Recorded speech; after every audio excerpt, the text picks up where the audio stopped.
Hi guys! Ayusin natin yung aking desk. Tingnan nyo ang kalat.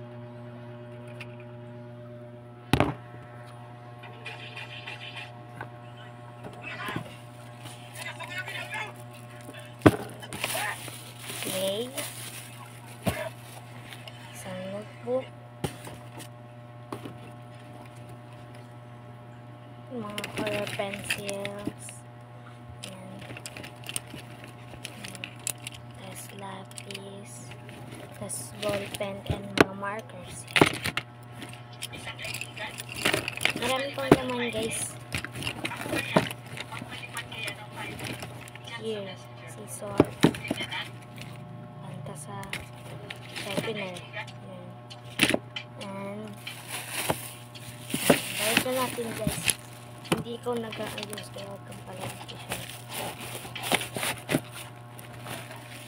Naisip ko isampay na lang.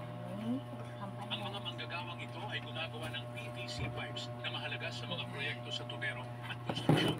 Pero naisip mo na ba kung bakit itinatapon nila ang unang labas ng mga tubo mula sa molde?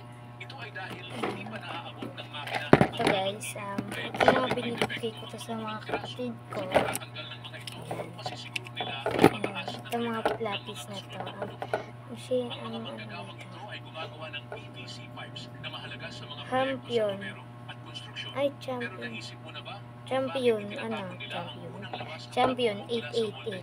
ito ay siya dahil guys. hindi pa naaabot ng makina. Tapos, ito, ginagamit ito, akin to. Ito, akin din to. Ito, ito ball pen to. Nawala yung takip niya. Ball pen, red ball pen, another red ball pen, black ball pen.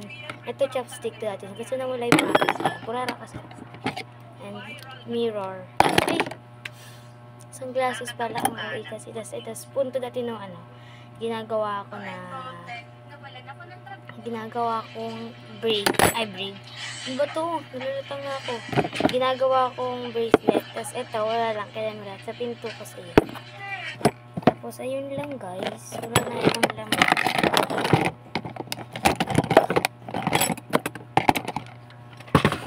Tapos ito guys. Yun niya.